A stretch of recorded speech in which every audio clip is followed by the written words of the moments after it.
আসসালামু আলাইকুম প্রিয় দর্শক। এই যে দেখেন, আমরা গ্রামের মানুষরা বর্ষার দিনে বৃষ্টির দিনে কত কষ্ট করি। আমার গরু ঘরের সামনের অবস্থা দেখুন, এই যে দেখেন কত কাদা আর কাদা। আর এই যে গরু ঘরের অবস্থা দেখুন, গরু ঘরে এই যে কুরবানির গরুটা, মানে গরুর কি পরিমাণ কষ্ট হইতেছে। খাবার দাবার বলতে কিচ্ছু নাই, শুধু খড় ছাড়া আর কিছুই নাই। ঠিক আছে, মাঠ সারা পানিতে ডুবে গেছে। আমার দেশি গরুগুলোর জন্য নতুন একটি গোয়ালঘর তৈরি করেছি, যেহেতু এখন মাঠে আর গরু খাওয়াতে পারবো না। এখন ঘাসের জমিও পানির নিচে চলে গেছে, শুধু ফেনা। এই যে দেখেন নৌকা, এই যে নৌকায় ফেনা এনে এখানে রেখেছি। এই যে পানিতে বেশি আসা কচুরিপনা যেগুলো, ওগুলো গরুকে খাওয়াচ্ছি। এগুলোর মধ্যে 2%ও ভিটামিন নাই।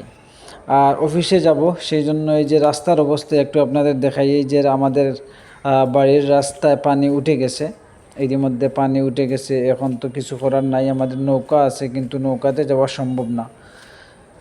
এখন জুতা হাতে নিয়ে এই যে পানির মধ্যে দিয়ে যেতে হবে, কিছু করার নেই। মানে আমরা গ্রামে যারা, মানে আমাদের বাটা এলাকায় আমরা বসবাস করি, আমরা যে কী পরিমাণ কষ্টে থাকি সেটা আপনাদের বোঝানো মানে খুবই কঠিন। এই যে 3 থেকে 4 মাস বর্ষাকাল থাকবে, এই যে বর্ষার পানি, এই যে 22 এবং 24-এর পানিতে আমরা কী পরিমাণ কষ্ট করেছি পানিবন্দী হয়ে, সেটা বলার কোনো ভাষা নাই।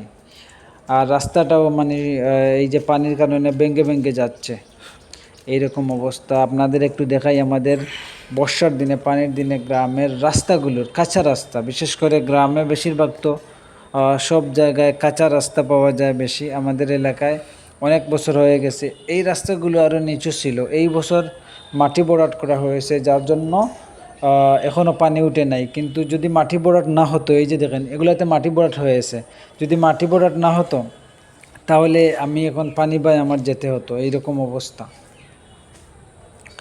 আপনাদের দেখাই, এই যে দেখেন পানি উঠার মাত্র 1-1.5 রাত বাকি আছে, পানি উঠে যাবে।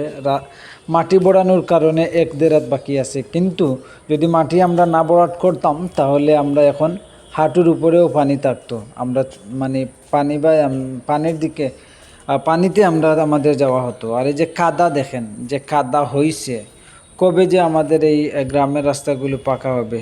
অবশেষে কাদা শেষ করে আমাদের পাকা রাস্তায় উঠলাম। পাকা রাস্তায় এই যে দেখেন পানি এবং পাকা রাস্তা, প্রায় মানে 3-4 ইঞ্চি, পাকা রাস্তার থেকে 3-4 ইঞ্চি নিচে আছে পানি।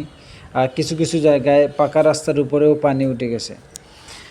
উজান থেকে যেহেতু ডোল নামতেছে, এগুলা 2-1 দিনের ভিতরে কিন্তু একেবারে তলিয়ে যাবে।